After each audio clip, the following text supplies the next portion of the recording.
myself and well-known radio personality Lisa Chait shared a slot on Cape Talk. And ever since we left that place years ago, people even stopped me on the street and asked me, what's Lisa up to? So I thought I'd ask Lisa. Lisa Chait, the most long-awaited guest on this show. Really? Yes, good to be here. You know, you and I have walked such a long road together. Can you believe that here we sit? Yes. I mean, you know, some people might know Cape Talk, but we go further back than even Cape Talk. We do. We've come from the earth, you and me together. We really have, because we were both like video shop peeps. You know? Can I tell? Please, Okay. I mean, it's crazy. So I met Rod. Hi everyone. I must have been in my early 20s. I'm now 51. And I was in my early 20s and You haven't changed at all, I kid you not. and I got a job at Tavis Group Video Hire. Yeah. And you were the manager, and you wore the beads, yeah. and you were my boss. You were my boss. Well, you know, and I was so scared to catch up. I thought I'd get it wrong. Because there were two things about that video shop that let my life happen. One of them was that I could see every movie I ever wanted to see, which was one of the reasons. And the other one was I could sit into astrological charts in the back. You were doing it then already? Yeah. Wow. So, yeah, and that's how we met. So, but you were into all this stuff. I was stuff really way into ahead lots of stuff. I mean, I even had already even made the odd video of my own while I was at varsity. I'd even touched on that. But I don't think any one of us had any inkling where we were heading into the world. I mean, if I asked you in those days, what are you going to be when you grow up? What would you have said? Talking to people, stories. Yeah, it was there. I was at that point. I think I was working on Good Hope as a newsreader for 20 Rand at Bulletin, reading to millions of people. I don't know how I survived. I don't know how we survived. You were burning Pembe or whatever it's called. Yeah, sorry. Yeah. I did. You know, I had all those little bits. Where, you know, I became a Sangoma in 1982, which was even long before. There was 3 years before the video shop. I remember the thing that really struck me after that was that the next thing I knew, you were like up a pole at the waterfront or something. Gosh, yeah. And to me, though, the reason why it's always stuck in my head, because I remember even at the time kind of thinking, none of us really guessed that Lisa's an activist. That she's like, Lisa just likes fighting a cause. I think Lisa just likes doing mad things that are fun, you know. I think it is that. But I remember at the time thinking, oh man, she's an activist. I mean, that was that really struck me. That's interesting. Was that the next thing you had done was like such a, it was for a cause, you know. So that was the part that interested me, that really struck me. It's like, who knew? And then as certainly to me, your early career in radio often was connected to you were raising funds, you were drawing attention to things. Sure. So you are an activist. I mean... Yeah, I think it's a thing. It's like something needs to be talked about, and it's to get the conversation going or to wake people up away from a plodding way of experiencing something. And yet, when we started doing our stuff together on air, which was the next phase, we were doing stuff that other people... It seems very sort of pedestrian now, but... Exactly. I mean, I remember, you know, before Cape Talk opened and we were planning the show, we met I mean, we were both independently employed by them, although we already knew each other. They didn't know that. And they put us together, and they still didn't know that. But then I remember when we were sitting in some building in town, even before the temporary studios in town, and I think they were beginning to record promos. Maybe that's why we were there, and we were discussing what we were going to do on this show. Yeah. And you came up with this ridiculously insane idea that we could do on-air meditations. And I remember saying, you can't meditate in 5 minutes. Oh God, a purist. It's like the therapists I used to interview. You can't interview, and you can't, and you persuaded me that we could. And then management, whoever said, no, we can't have dead air for 5 minutes. So we put twinkling music in the background and I would guide people. It was a guided meditation. Never going to be dead, but I think dead air is very evocative. Well, so you were the one who thought of the idea. So you were ready for dead air streets ahead of time. What did we call it? We called, I can't even remember. What a fun ride. But it was quite amazing, and it was, I don't know if we even knew how groundbreaking it was until we started interviewing people who were visiting from other countries and they'd never experienced anything. Because I would get someone else to do the meditation if we had a guest. And how about when the woman drove into the tree? You know, Cape Talk got such mileage out of that. Yeah. They played that little as a promo for years after that. But you used to say after that, if you're doing the meditation. We had to be responsible because we really were breaking ground, as simple as it is. But we didn't think that we were. We just No, we didn't think that. But I think if you think about it in retrospect, on a radio show, you don't think about, there's so many people who've never even heard of meditation. But that was a bit of a concern because you were the guy who was doing all the, in those years, everyone, it was, It's very different. you know, the Healy field, it's so mainstream now. But in those years, I think you were probably doing your own slot. And then I was doing this mainstream show, and it was about, I knew a lot of people would like it, but I knew that there'd be a lot of people saying, oh, Lisa's this airy fairy, you know, person, that was what you did, but it wasn't what I did. Exactly. Sorry, I thought, fuck it. We love it, it's real, it's what people like, and then mix it up with other stuff. Absolutely. But for years, people thought that my whole show was about, Really? I think so. They even used to worry about predicting with astrology until I predicted that Thabo Mbeki Mbeki would be out, and it was a hit, and that blew them away. So they were very happy. Isn't it funny how fake things are in a way? Because, and this is what I think you do so beautifully, and hopefully I can somehow try to do, is life is complicated. It's not straightforward. It's not that Rod does predictions or talks about stuff, and so when he gets it right in Thabo Mbeki, then it works. Yeah. You know, I think that the audiences are bigger than we make people out to be. I think everything's multi-layered. So you make a prediction, okay, cool, so big, you know. Exactly. Why do you It's want to corral everything? part of the whole in? bigger context Yeah, we all can the be time. sophisticated. Yeah. We can, But I mean, I know, so... but it was, I have to say, it was such, I mean, we knew we'd have fun together. A lot of what we did on that show, and what I do and what you do, and I want to talk about what you've been doing since then, is also about empowering people, whether it's by letting them tell their stories to bigger. With things like radio, especially, people are in danger of becoming fixtures. And just as everyone thought you were a fixture, you were on to the next big thing. I remember thinking to myself before they changed the lineup, which is really what happened, and a lot of people don't know. You know, I was called into the office and said, you know, this is it. I remember sitting on that balcony before thinking, I can't do the same thing. I think I was in my early 40s or 40s. I love it, and I love a lot of other things, and what's the next thing? And I mean, you would have shown me that kind of thing, is that things are churning. Yeah. So it was put onto me, but if that had happened to me, say, now, in my 50s, I wouldn't have had the energy to get going. And my dad very wisely said that it was the best thing ever, because if I look at the last sort of 8 or 9 years, I mean, you've been in a movie as well, and you have to learn to do other things. You have to, because we get into our comfort zones and we get to be fixtures and all of that, and you've got to grow. I know that you've done a variety of different production things, but firstly, the one that really struck me is your company, Life Stories, which is, you know, you've been. I know show your mother. This is my mother, yeah.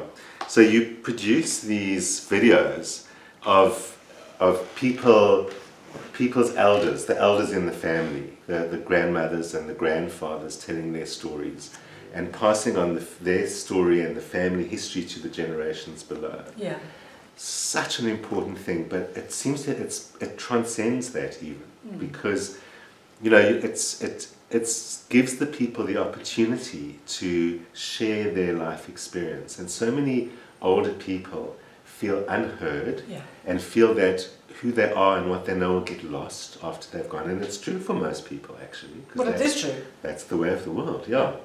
And it's really striking that it is this way of not only preserving, but that letting the generations below benefit from that. So it was very striking. We did this for my mom's 75th birthday, I think it was, or 80th. Look how beautiful she is, everybody. I mean, I didn't know Rod's mom, but isn't she just magnificent? She's magnificent. She looks like Rita Hayworth or someone from those days. 80, yeah. So I think it was her 80th maybe, you know. It was quite a production. It ended up looking to me like CNN or something. It was really Of course, class, we you know. do things well, No, hopefully. you certainly do things well. But it's a powerful experience, I think, also for the person undergoing it. What did your mom tell you? How did she experience it? And the amazing thing, I think, for her is that she's always had a great memory, but even still how much it came back. So for days afterwards, there were these new stories and these more things that were coming out, so that you actually gave her back some of that, and you give so good to people back some of their lives that way.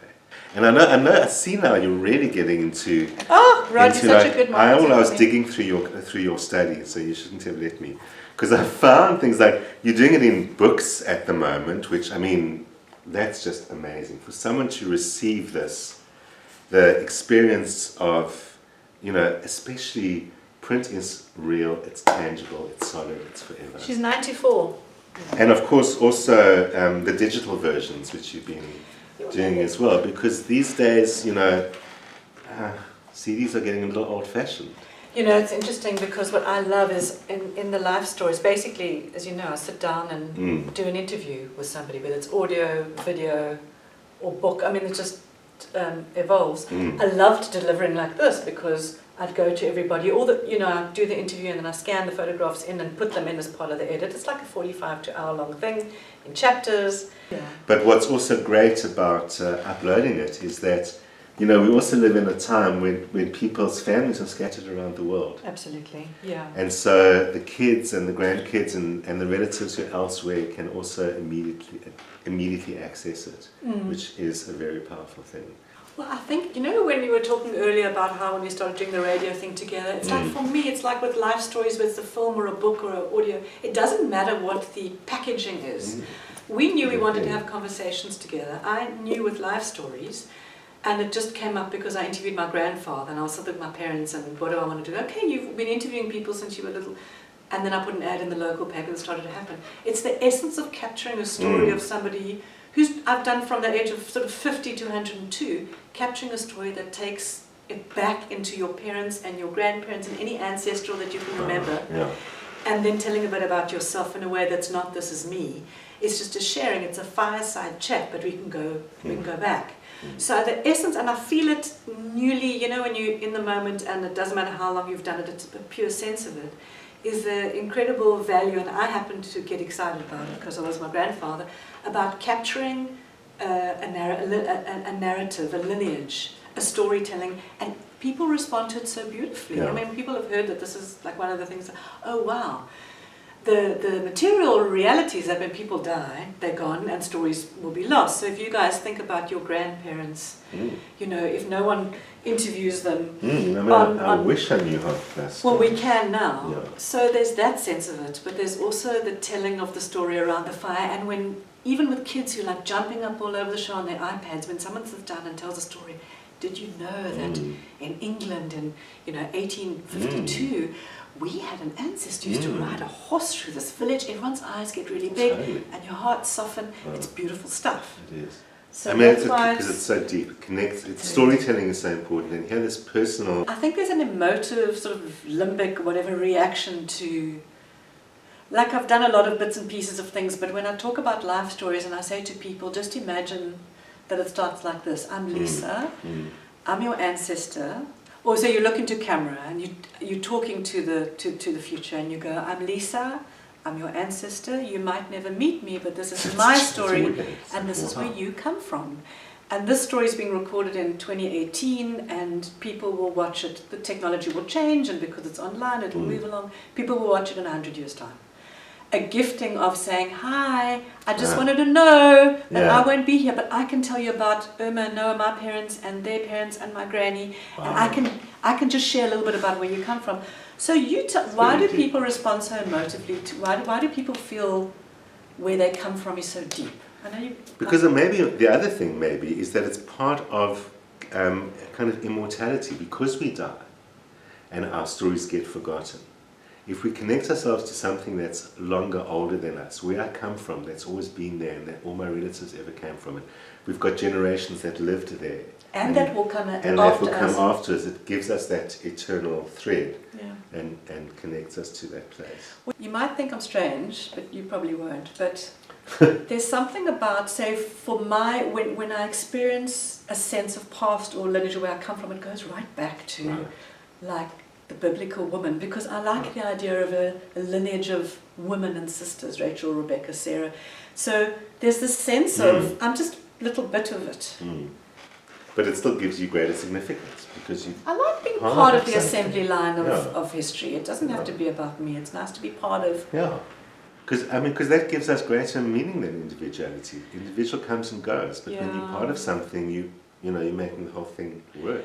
But what also fascinates me, and I know beyond like our sort of abstract discussions, humanity and human beings, watching watching people go through the process of sharing their story in the way that they are, and looking at pictures with them and filming them talking. A lot of people haven't had a camera come into their... No. There's a dynamic that happens, and it's quite healing in a way. It's a process in and of itself. Yeah, telling your story is a process. Yeah, and then watching people... Yeah, and having people react and listen. But you've also had other stories. I mean, I know you've travelled through Africa talking to people. What was that about? That was a project that was done with an organisation that wanted to tell stories about what they call inclusive partnerships. So they were corporate funded films, corpumentaries, where you would go in and they went on international channels, and so the corporates paid for the film. So you would tell a kind of a story about, say for example, an avocado farm that was now going to export more avocados and needed a whole bunch more growers. So we went to Tanzania, and so they needed thousands more, and there were thousands and thousands of avocado growers who became their suppliers. So those people, they became part of their supply chain, so it was all for good, set next to these sort of big goals. And so we travelled to like 20 countries doing these stories, and it was great fun. I really got to see Africa for 2 years or so. And then you also have especially concentrated at some point on women who've done amazing things and contributions. Yeah. I think that's a very important voice that you gave, because that's a lot of what that's about, is giving voice to people who've got these experiences and stories, just like you do with life stories. Yeah. So that was a series. The SABC put out a tender. I mean, we did this, I think it was 6 years ago, and we did 3 seasons of it. They're all online. I can give you the links. And you can watch all of them. They're wonderful. Very simple budget, but I think with Lauren Groenewald and Mickey Redlingays from Plexus Films, I didn't know how to make. So came up with an idea and went with the late Llewellyn Roderick, who was a director, and went to see them, and then we co-produced a series called I'm Woman Leap of Faith. It was on SABC3. And we travelled around South Africa, and we did stories, half-hour and then 1-hour documentaries about women. And about these pivotal leap of faith, these pivotal moments of change, like when I was, say, not at Cape Talk and needed to do new things, this leap from one experience to the other, whether it's external or internal. So it's a range. They're really, really beautiful. And I would be researching and interviewing, and they'd be filming, and Lauren and Mickey would do all the producing and the directing. Evident right from that hole in the waterfront is that you've got the courage. And that's what it also takes. I like excitement. Well, that's the courage that makes you willing to do things you don't know, or that are stretching you out of the box or whatever. And so the excitement's great. But I also think you've got that thing inside you, knowing you, that you want the story to get out. You want her story to get hold or out to get heard, or whatever it is. There's a part of you that's just got to. And that's the excitement. It's almost as if you're willing to risk the unknown. You don't know this. It's a new technology or a new something to you. It's exciting to you because it's going to be an avenue for that voice. You're going to get that voice out. But you know that it's like whatever it is. I mean, we were talking earlier on about projects, and I don't know what you want to share or not, but there's like an itch. If you just have that feeling of excitement about something, like every new life story, or being with Lauren and Mickey and the Plexus team, traveling around, or the Africa, there's this feeling you get, and then you want to just share it. Yeah.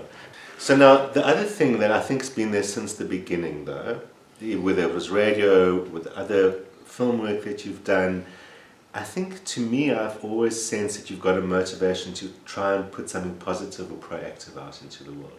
There always was that sense, and everyone had that sense of you, certainly on radio, that you're trying to bring either inspiring stories or encouraging stories or stories that empower people in some way. There's always been that element to everything that you do. Yeah. So... I think so, if I think about it. So here's then a question that you're not expecting. So what can you perhaps share with us that is something that, even for you now, is a positive, proactive way of seeing whether it's the world, the country? Yeah, it's a thing called 100. So I've been thinking about this. So when I turned 50, I was sitting on this couch, and I was stunned with the idea that it's just a thought, it's stirring up a conversation about something that I don't think people speak about enough, and it's the way our minds create our reality around age. So I was blown away with the idea that I was 49 and 59 seconds, and then as it hit 12 o'clock, and then I was 50, I wanted to watch to see how my mind started to make up new things. So the 49 to 50 is it's Sure. like, oh God, you think. Sure. And I was fascinated by the idea that 1 second can reframe our whole view of ourselves as we get older, right? So I thought, shit, I'm going to have this, and I wrote quite a bit about it, and I've taken some pictures. It's called 100, A State of Mind, and I went online and I started to research. I made a little film about these amazing people who just live. Your bodies will age and you will get tired, etc. But if you're dragging your reference, your frame around age from 49 to 50 is 1 second, it's a nano of a second difference. Yeah. And you're reframing subconsciously, okay, now I'm 50, it's downhill from here. I'm just being sort of straight about it. Some people may not feel that way. Then what does that do about your own gears to be able to start new things, do new things? You're not 10 years older, you're a nanosecond older. So I went and I researched all these people, and it's basically challenging the mindset around aging. It's not saying we don't age, it's saying, fuck it. My body will, but my mind, I'm going to keep going. So I found that a very interesting thing, and it's about catching yourself. It's a very necessary thing, because I think we certainly live longer, better than people have for a long time, and older people are able and have the space to do so much more, but we still struggle with aging and with dying. And so people, to shift their attitude about aging is a very important thing somehow. Well, there's so often people, women particularly, oh yeah, now as I'm getting older, or just it's just the verbiage and the mental framing. So there was this Kenyan guy who walked up and down Mary, you may have crossed paths with him, and I remember I was at a workshop once and I was turning 40. I was there and he was there, and I said, oh, everyone's wishing happy birthday. I was there and I said, hey, how old are you? And he said, I don't know. And I said, well, okay, so how many moons are you, how many harvests, how many? He said, I don't know, we just age, it's a progression. And I thought, wow, you think 40 can be that way, 50 can be that way, 60. We've got this whole Netflix going on in our mind. Yeah, we've constructed this whole fake reality around these numbers. And we calibrate our behavior into that constructed reality, and that's the thing. That's so powerful. So now that I'm 40, I'm allowed to do this, and I'm not allowed to do that, and it's all just nonsense. You will get older, back sore or whatever, but boy, you don't go for it. You might not go for it or feel in yourself the way that you would 1 second, because you said, oh, 49, okay, cool, I can travel up and down Africa, no worries. 1 second later, maybe I'd better, go and have a CAT scan or something. So that's the one thing is, I just find it fascinating how we just ride over ourselves and trip ourselves up around framing age. Let's just get older and die. What have I learned talking about? I'm amazed how most people don't fear death. I said, so what now? So I've had a good whatever, and then I'm thinking, oh, but they're going to the cemetery to say goodbye to people, and I'm thinking am I next? I don't know how do people...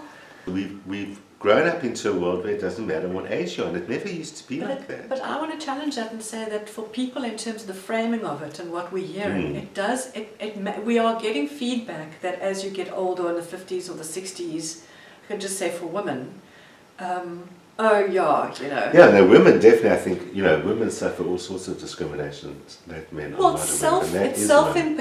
We suck it in and we put it on ourselves, and it's bullshit, because I feel the same. Yeah. And so I don't want my mind to, you create your reality. I don't want to put my own subconscious blocks in my way. I think it's a it's great, got 100, shattering the illusions thing. About aging. I think that's just brilliant. It's exactly the right time to start getting there and thinking about that. So I want to get around, take a little camera, and go and I found the people and just spend some time with them, and these people who defy age. It could be a 12-year-old who's doing stuff that a 50-year-old would do, or it could be, I found people who are 100, and it's not about age, it's who they are. They haven't bought into this nonsense. That's amazing. Yeah. I give you a hug. So nice to have you here. So nice to be here. Well done on this, Herod. It's fantastic that you do None of this. this could have happened without your help and input. No, I'm just saying the whole thing. Yeah, You're just well, taking charge. You're producing yeah. your own content and you're putting it out there. There's no one who's, above you other That's than. I think all of us these days have got to find our voice, and we live in a world that's given us the space, whether it's the internet or Yeah. the many outlets that people have to find their voice, and I think it's time that people spoke up and everyone has a chance. So, Thank you. thank you. Thanks, guys. I love talking to my friends, of course, and Lisa has so many great stories to tell. I'm sure you'll see more of her here. Remember that we move to our new slot, 8 p.m. from September the 21st, and I will be back here next week at the usual time. In the meanwhile, I'll see you then.